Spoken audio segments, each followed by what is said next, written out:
Hi folks, it's Andy. Welcome to this week's Kendo Rant.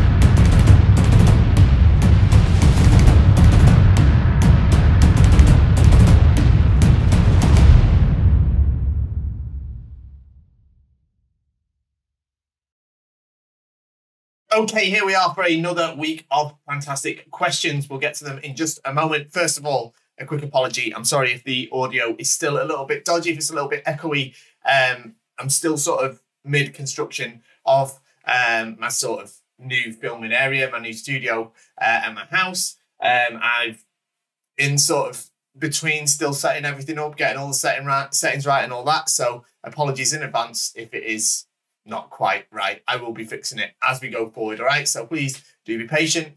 Don't forget, if you like these videos, like, share, subscribe, all the YouTube stuff, you know, all that sort of thing. Most importantly though, shop at KendoStar.com, the best kendo equipment website in the known galaxy and universe and multiverse. It is the best kendo shop everywhere and anywhere in any time frame. Okay, so of course I'd say that because I own the place. Of course I'd say that. But it's amazing. It's a shop there. Everyone agrees. Okay. So, right, let's get to these questions. Hey, Andy, any tips on Chennai Maintenance or how to make them last a little bit longer? How often do you oil it? How much to shave it or anything like that? Okay, so question we get quite a lot. It's really dependent to you on your climate and stuff like that as to when and how often you should oil the Chennai. It really does depend, and you should shave it just, you know, when you've got splinters, obviously not when you've got cracks. In terms of the best way to make your Chennai last longer, you're not going to like this, is to improve your tenuity. I've done a video a bit about this, it was a while ago now, but the main reason people break the Chennai is because they're using too much right hand when they're striking. And because what they're doing is, let me see if I can grab something that's like, no, I haven't got anything here that can demonstrate. But if you imagine the whole length of the Chennai has to flex along the whole length of it from one end to the other. That means you have to control it at the very end with your left hand so that it can flex all the way through to the tip. If you're controlling it mainly with the right hand, then the whole of the sky is not, the whole of the grip, yeah, is not involved in that flex of the Chennai. So it's not working in the way it's designed to. So I'll come clean with you, okay? I'm really bad for it. I hardly ever, in fact I don't remember last time I oiled a Chennai. I have my own. I tend to find that if they're sort of climatized to my environment, I tend to get quite a long time out of them. I don't break them very often. You know, maybe just a couple of times a year. And considering, you know, I do practice a reasonable amount, that's not too bad. For me, to be honest, I'm not just sat there doing GA or something like that. I do involve myself in kendo practice. So, you know, yeah. I'm talking about breakages that occur through the general to and forth from kendo practice. I'm just remembering a very expensive Chennai that I bought myself a couple of months ago, and I broke it doing the ski on someone, and they sort of blocked and it got caught and snapped. But that's not the fault of the Chennai. That's that's a totally different conversation. All right, so you've got to kind of judge it and find out what works best for you. But most importantly, if you're finding the breaking quite a lot, have a look at your tenuity. Make sure you're definitely swinging from the left hand. Thanks for the answer, Dante. So this is a question you must have asked last time. I've got a new one. How to improve shiai when doing keiko? I feel uncomfortable at isokuito no mae, and I feel I must do an attack or I will receive one. And if I'm moving aside, I leave the center. If I press too much, it'll be too late also, yeah. I found that we're not really focused on this aspect of kendo. I did many kendo sessions this year. I improved, but in shiai, I think I'm really better because I'm starting to know myself. But It's still a mysterious world on Kendo. How do you improve yourself in Shiai? That's a really good question. And there's no easy answer. I mean, the main answer is, of course, sort of experience. But essentially, yeah, that's what Kendo's all about, right? Is you get to your Isokuito, and that's when it's like all go, right? It's all action stations. Everything's like, all the red alarms are going off, and something's got to happen here, one way or another. You have to make an attack, or you'll receive one. Or you can hopefully make your opponent feel like they have to make an attack, or they'll receive one. And if they do that, then they'll make an attack when you want them to, and you can do the Ojas or the Bano, but that might be a little bit further down the road. So there's no short answer. There's no short answer. There's no shortcut to it. You just have to do more and more, practice more and more keiko, and see, you know, you'll see the improvement in your Shiai through your repetition in keiko. Now, that doesn't mean just mindless repetition. You do have to, when you're doing your jigeko or whatever, you know, you do have to sort of imagine, and I'm not saying necessarily treat your jigeko like Shiai, because you don't, but what you have to do is you have to try to make the yuko datotsu, so the valid strikes, as best as you possibly can in your keiko. So that means that when you get to Isokuito, then you have to think about, okay, can I, you know, I feel like I want to attack. So then make the attack if you feel like you want to make the attack, or see if you can withstand it a little bit more, and maybe they'll attack and you can do the Ojuwada.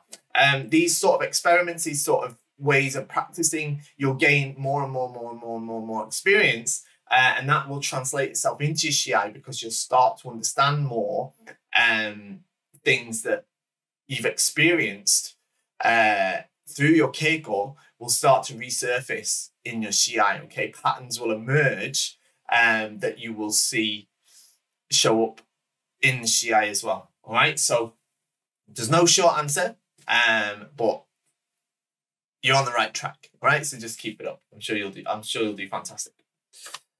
Okay, next one. I wonder if I could squeeze in another question. Of course, that's what I'm here for. No worries if not. It is a little presumptuous of a request. No, it's not at all. In a week, I have a grading for 4th Dan. Do you have any advice? I live in Aichi, and apparently it is famous for harsh 4th and 5th Dan examinations. So any advice would be welcome. Of course, I get advice from my sensei and senpai here, but your input would be amazing to hear. Okay, so every prefecture I've been to in Japan says that their gradings are the hardest ones. But I think they're all pretty similar, if I'm honest. I don't think there's anywhere, like any prefecture in Japan, that's like considers their gradings lenient.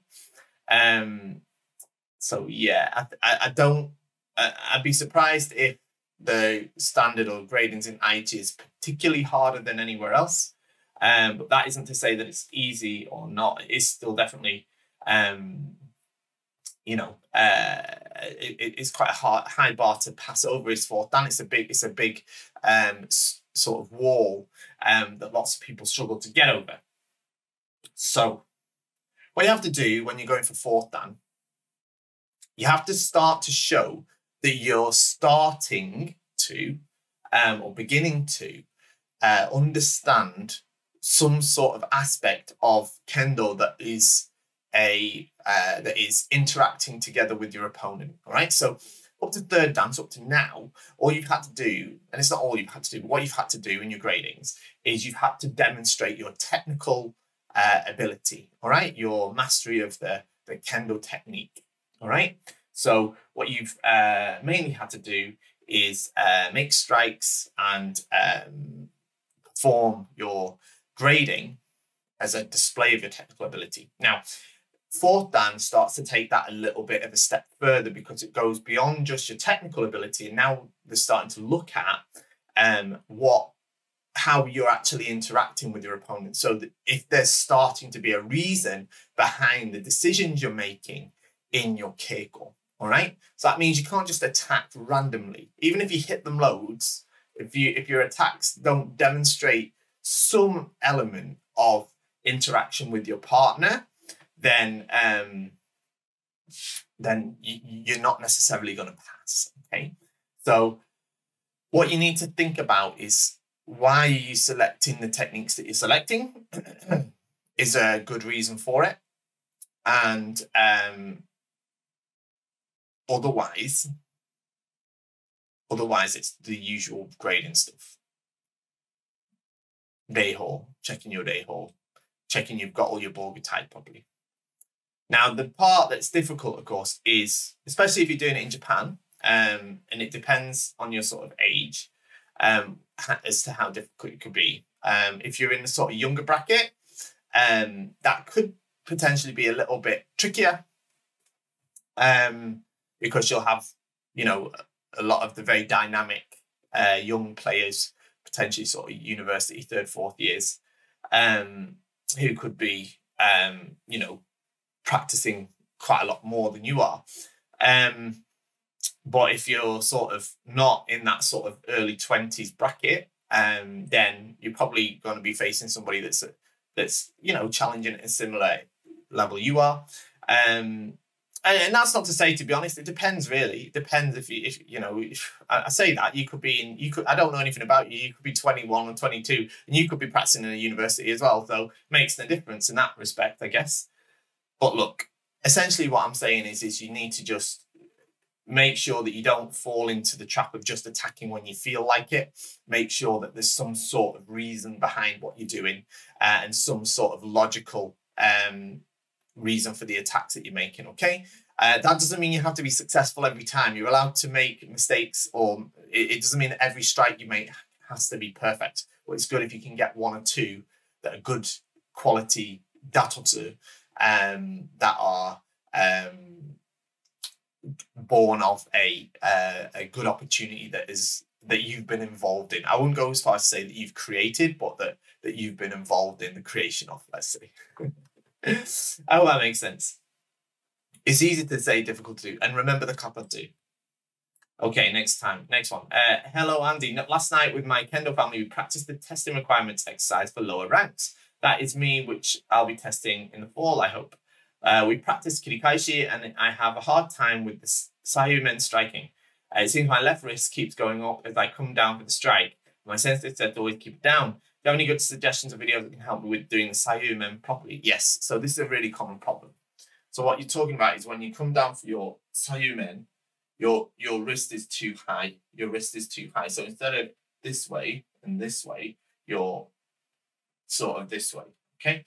This is because, okay, your elbow and your armpit is slightly open, right? So your elbow is slightly outwards, okay? So you can't bring it down far enough, right? So you're sort of doing like this, yeah? So your elbow's too bent, all right? This way, okay? This way. My armpit's closed and my elbows are tucked in, okay? Just like when I do my showman strike, this way, this way, this way, this way, okay? I'm trying not to bash the camera and stuff like that, but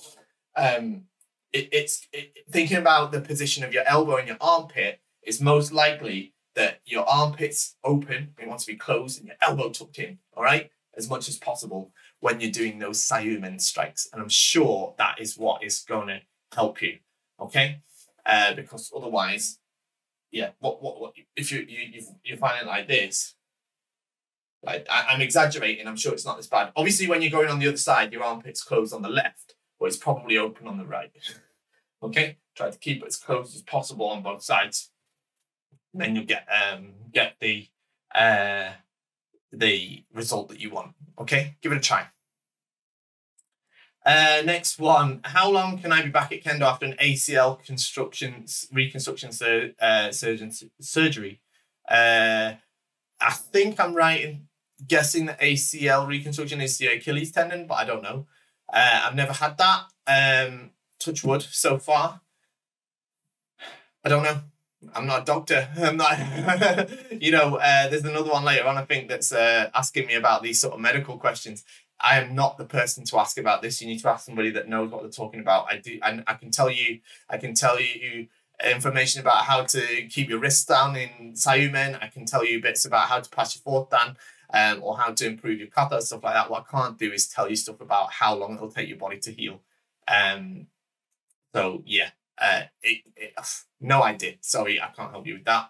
And I'd be too hesitant to give you some sort of time frame and it'd be totally wrong, and then you're getting hurt more. So yeah, I hear lots of people do come back after it though, so I'm sure you'll be fine with the right rest and recuperation.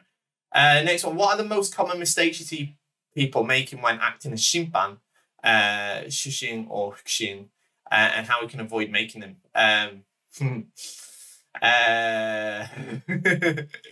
This is a good question. I like it a lot. I think the biggest mistake that any Shimpan makes is forgetting that the rules are designed to facilitate fair matches and are to be applied in the spirit of keeping matches fair, right? It's in the regulations right at the front, right? And when I say they forget that, because that gets replaced with, I need to word this without being too inflammatory. Well, there's a syndrome amongst Shimpan, where they see the rules as they must be applied as stringently as possible, so everybody knows that I know what I'm doing as a Shimpan, and I mustn't miss a single letter of the rules, otherwise I might be criticized as a Shimpan. So I must make sure that the Shimpan must make sure that the rules are applied in the most stringent way possible. I think is the mistake that most Shimpan make. The rules are there to facilitate the Shiai, and the spirit of the Shiai and the spirit of the rules should be borne in mind whilst being a Shimpan. What that means is, this is a good example of this that's quite easy to imagine, I expect, is it says in the rules you're not allowed to put the shinai on the neck of the opponent. Yeah. But you're allowed to do kuzushi, okay, which is where you push them on the neck of the shinai. Yeah? Because it's about the spirit of the rule, not about the direct application. That doesn't mean that if the shinai touches the neck, it's hansoku. It doesn't mean that, right? It means that if somebody is trying to game the shiai, trying to gain an unfair advantage by potentially, let's say, pressing the shinai on the neck with their weight so that their opponent's unable to move, and you know, if somebody is, it's about the spirit in which they're playing, all right? Similarly, around the rules regarding Subazeriai, especially the new ones, it's about facilitating a fair and smooth match. The Shimpan are there to administrate the Shiai and award you called Datotsu, right? They're not, the Shimpan should be getting involved in the Shiai as little as possible, right? They should be getting involved as little as possible. That doesn't mean they should be lazy and ignore stuff. If something's clearly not happening correctly, then it should be addressed. But they should be there to allow the players to do the Shiai, because they're there for the players, as really, rather than the Shimpan being there. But the players being there for the Shimpan, yeah, that's the biggest one.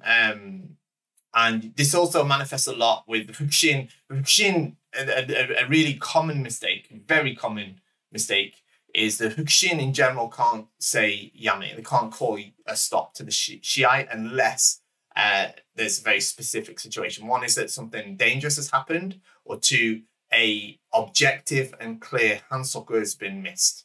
What an objective hansoku is one that is objective. The name's on the tin, right?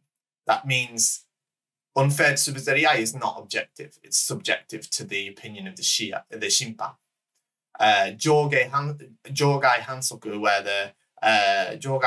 the player steps out of the shiai jaw, that's objective. They stepped out or they didn't step out. That's not your opinion. Yeah, they dropped the shinai. Shinai toshi. That's objective, right? The shinai was left their hands or it didn't.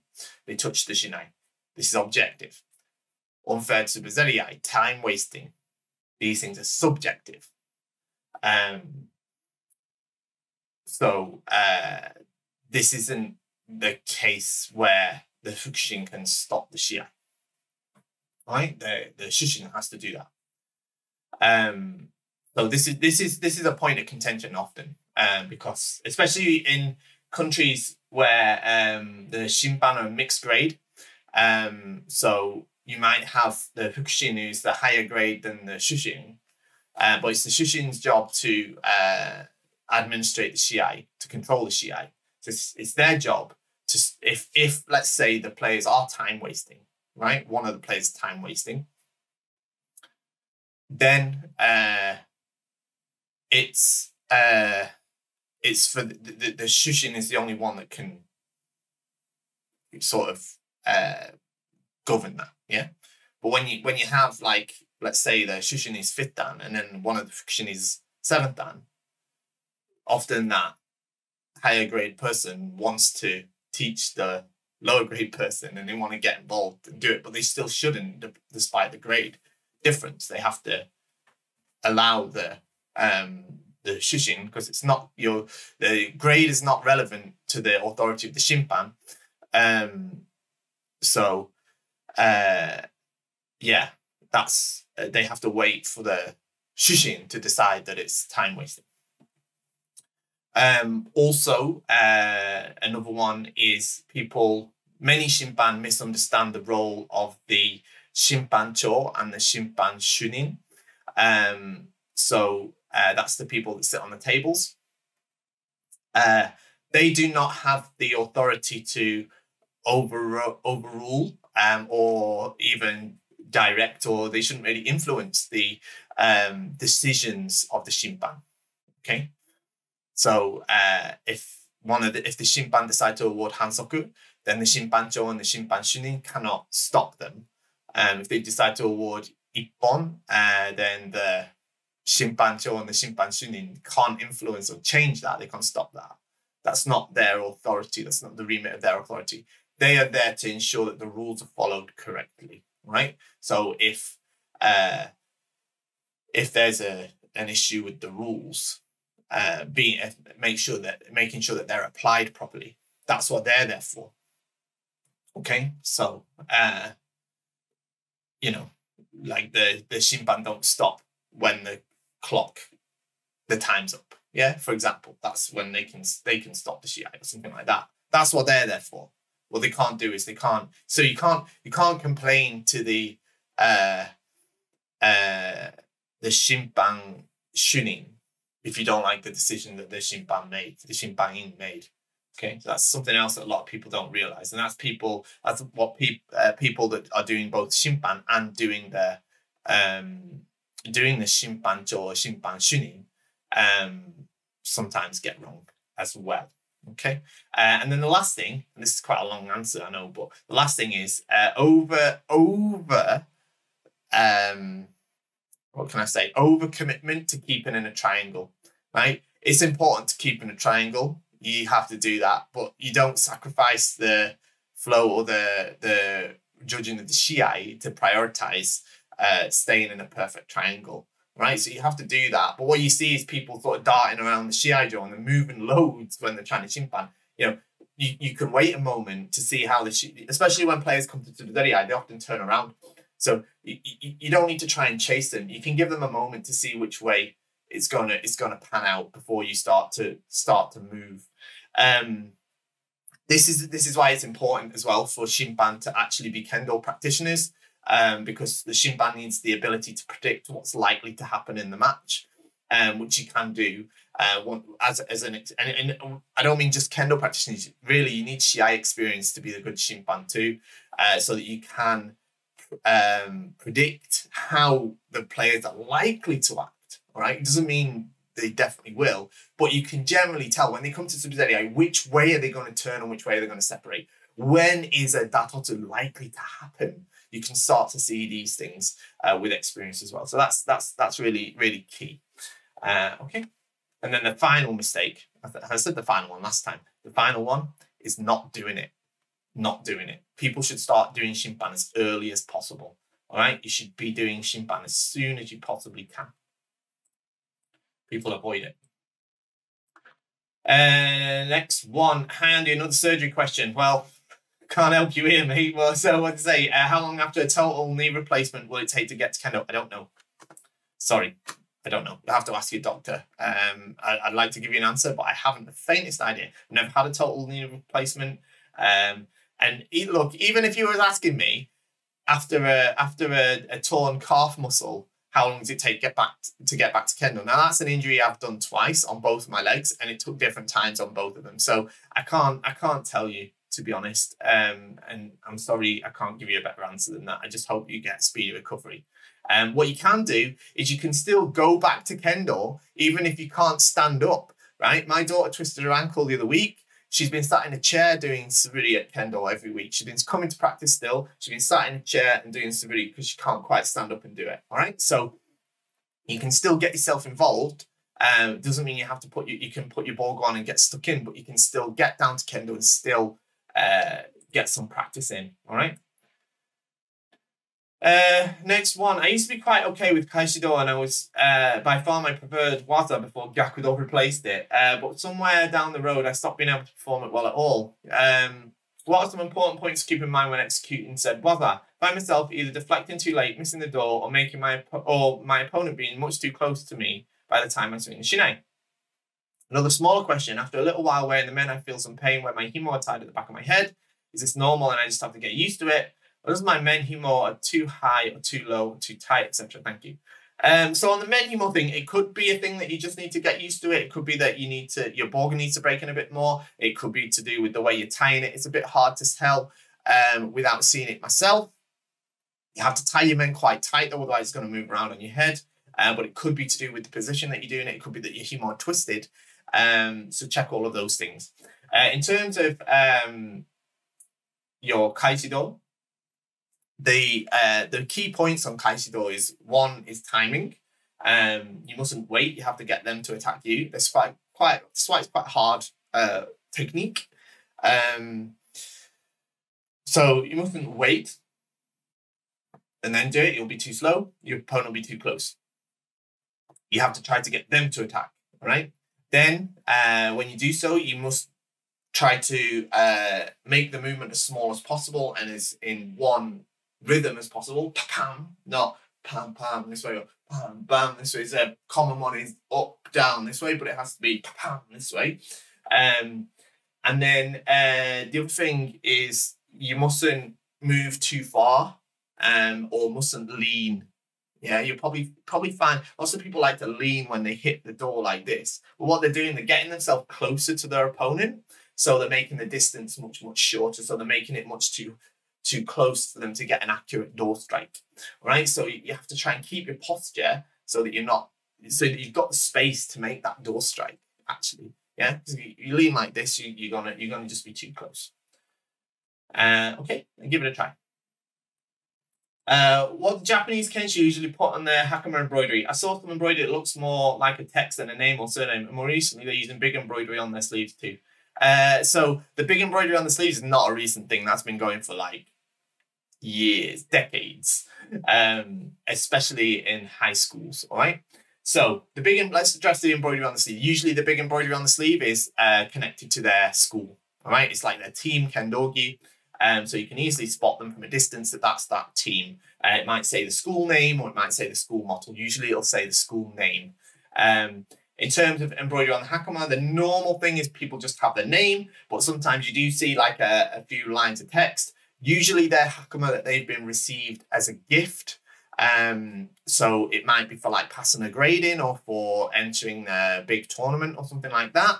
And somebody will have had the hakama embroidered for them. So they'll have bought it for them as a gift. And there'll be some commemorative text on it, like congratulations for passing your 7th dan or something like that, or whatever, or for entering whatever tournament. And then they'll give them that. So that's usually what those sort of blocks of text tend to say. Next one. Hi, Sensei, what's your thought process for selecting techniques to use during Shiai? What do you pay attention to and what counts as an opening to exploit? Do you actively select waza or is it more of an instinct? And if so, the things we can do to specifically hone that battle instinct.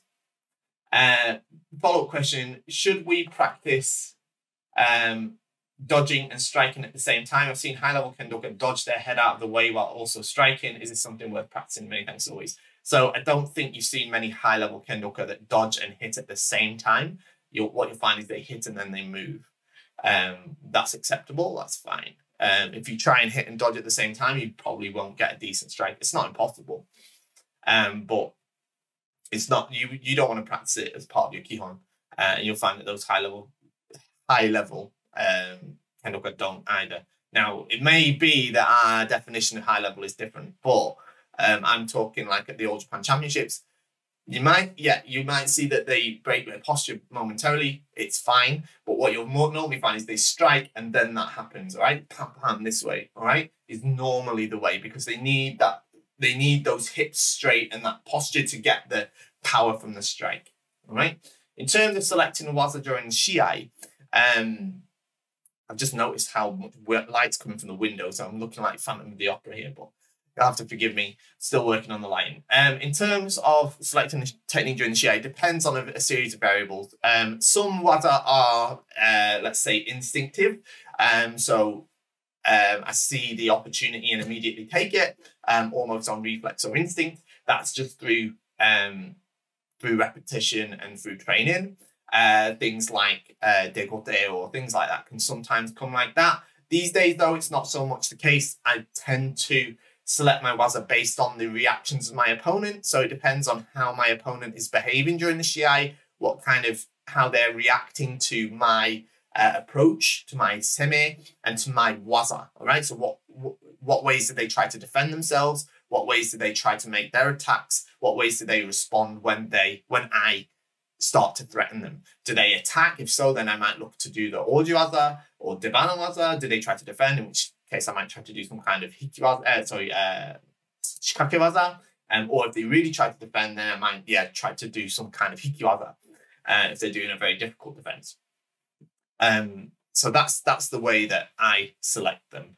But it takes quite a lot of experience to get to that point. And it doesn't always work. It doesn't work very often. Hello Sensei, should one go to grading as soon as TSG is eligible or wait until they're absolutely certain to pass given that one has been diligently training since the last successful grading? In the past, I was told by high-ranking senseis that I can pass and I failed, and myself thought that the other people can pass and they failed, and the opposite as well. Is failing part of the learning process or just proof of training for rank or lack of patience? Then again, I also saw people that were absolutely sure they'll pass and they failed.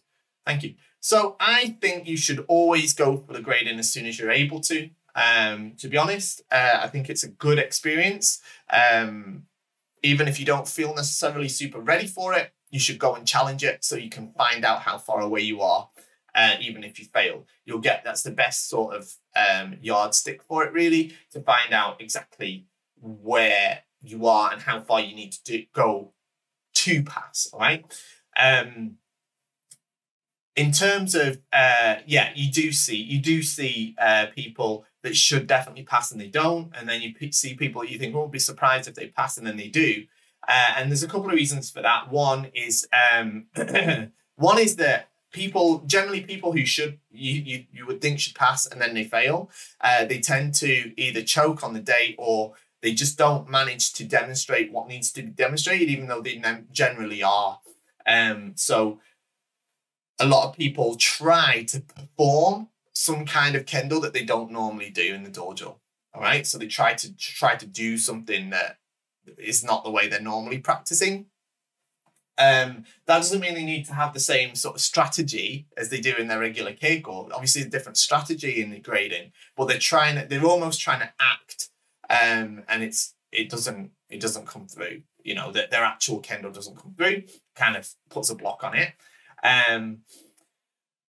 Or they go the sort of opposite way and they kind of just ignore what they need to show and just kind of do what they might do in normal keiko. That happens sometimes as well. Seen that. You know, or they might be really, really strong and they just go in and just destroy the other person, but they've not actually shown what needs to be shown for that particular grade. Like they've not shown that they, you know, that they understand any of the concepts that we need to see that they understand for that grade. So even though they've been successful in making lots of strikes, they haven't demonstrated their ability to do some of the things that are required for that level. So that's what I think on that. And the opposite for people, sometimes you see people, you think, how, you know, I'm not sure that person's ready or whatever, and then they'll go to grading that. So it's like, oh, wow, okay, actually they did have it in them, and they'll demonstrate something. And that often comes from one's own perhaps misunderstanding or difference in understanding between what actually is required to achieve a certain grade. So you might think that somebody's you know wouldn't pass, and then they do, and then instead of thinking, oh, well, how did they pass, you maybe should think a little bit more like, well, okay, well, where was I wrong about what's required to pass that grade, if that makes sense. So yeah. Okay, next one. Andy, having been to quite a number of gradings during my Kendo years, I just recently made an observation I'd like to know your viewpoint on. Take the group of participants and split them in two. I found that especially in the Sandan, Yondan and upwards, there are many more successful participants in the first half than the second. For example, I witnessed a Yondan grading where there were 35 participants, 8 passed, 6 in the first and 2 in the second. I think it's because the first few tachi set the standard for the panel that everyone must adhere to. To my knowledge, it's not written that the panel must compare X31's Kendo with the performance of X02. Okay, yeah. You know, you shouldn't compare one with the other. Yeah, but it seems to be the case. What's your opinion on this? Do we start from the higher numbers down to the lower for a change? Should the older ones live with the fact that their grading statistically is 3 times harder? Or should they abandon the thought of grading to the next level altogether? Sorry for the long question, but this is kind of rant after all. No problem at all. It's a great question. It's a fantastic question, actually. First off, I don't think it is correct as a grading panelist to use any of the candidates as a what should we say, like a standard or to set a standard for other candidates. You shouldn't compare them, right? It's wrong to compare candidate number 1, who, let's say, going for Yondan could be 22 years old, with candidate number 35, who could be, let's say, 60 years old. You can't compare those two. It's totally incorrect to do that. And I don't think that's the reason for what you're saying either. Though I'm sure there are panelists that do that. I don't think that's the overall reason why this happens. And it does happen. And the fact of the matter is, yes, it becomes harder to pass those gradings, especially, I'd say, 3rd Dan and 4th Dan. It does become harder to pass them the older you get. And probably 5th Dan. In fact, all of them, isn't it, really? Like, if you look at the 8th Dan grading, most of the participants are under 60. All right, most of them are under 60. Not participants, sorry. Most of the successful senseis that pass the grading are under 60. Many of them are under 55. And then, you know, you get a much lower percentage of those that are over 60, let's say. And occasionally it happens. Very rarely does someone who's in their 70s or higher pass the 8th Dan grading, even though there's many that try at that age, okay? And there are a couple of problems with that, and reasons for that, we should say. The fact of the matter is Kendo is a physical activity. You don't need to be young and fast to be good at Kendo, to be successful at Kendo necessarily, but it is an advantage to you. That is a fact, right? Because it is a physical activity. So being physically fit and capable is an advantage over somebody that isn't, all right? So that's why we do it in grade order, in age order at the gradings, because it's also not necessarily fair to put somebody, let's say, in the 60s against someone in the 20s for the 4th Dan exam. That wouldn't be fair, okay? So that's that. I think it's not to say that people, older candidates can't pass the grading, because they certainly can. What the problem we've got is that it tends to be harder for those older candidates. Often they've started Kendo later in life, to necessarily show what they need to show in an appropriate way, in an age-appropriate way, to the grading panel. And what they'll often do is they'll try, because the younger candidates, especially in the lower grades like 4th Dan, 5th Dan, they're young, they're in their 20s and 30s at those grades, and they're quite dynamic, and the ones that are really good, they're dynamic, and they make lots of strikes, and they're still showing what they need to show, even though their grading is much more dynamic than perhaps one that's of people who are in their 60s or more. And I think there's a trap where the older candidates will try to show the same type of tachiai that the younger candidates show, and they can't, because their Kendo has to be different. So a 4th Dan exam for two candidates who are in their 60s, 70s, or 80s should look different to one that's candidates in their 20s or 30s. So the problem is, as I say, that because it is a physical activity, and the older candidates tend to be ones who started somewhat later, they don't necessarily have, often have picked up the way they need to show what they need to show in that grading exam. So it is undoubtedly harder to pass 4th Dan when you're in your 60s than when you're in your 20s. It's harder. Doesn't mean you can't do it or you shouldn't try. And I definitely don't think, because I don't think it's not so much hard. It's not like twice as hard. It's like 10% harder, right? Now, the problem is, although I know that isn't what's shown in the figures, it's not that it's not because it's harder that there's so many more. It's just that I think the older candidates are doing the wrong thing in the grading quite often. And part of that's teachers as well. Teachers don't always necessarily know how to help their older students get through those grades. So yeah, I don't think, I think you do have to slightly accept that it's a bit harder for you being older. It's not 3 times harder though. Even, like I say, it's not because it's harder. It is harder, but that's not the reason that there's 3 times more pass when they're young. It is a bit harder. But there has to be there has to be a different mindset, right? Because people definitely can pass it. And people have passed 8th Dan in their 80s, right? So, it's super rare, but it happens. So it can be done. So you definitely shouldn't abandon the thought of doing it either, right? Look, you start Kendo, or you're doing Kendo when you're older in life. And I know this at my age, and I'm not that old, but I accept that in 20, 30 years' time, Kendo's going to be harder for me in every way than it is now. Okay? It doesn't get easier as you get older. Right? All right? So that's part of what you have to accept doing Kendo at the age that you're at. All right? Is that it's that difficulty in lots of different ways travels with your age. All right, but it doesn't mean that you can't or shouldn't do it. Okay, last one. I studied Kendo 2 years in my local clubs, the only ones in town, both asking me to leave due to my age. Now I'm thinking of starting my own club with online instruction like yours. You'll be the instructor with classes and we'll do the exercises. Any thoughts? I've never heard of anywhere asking any Kendo club ever asking someone to leave because of their age, 67. Never heard of that.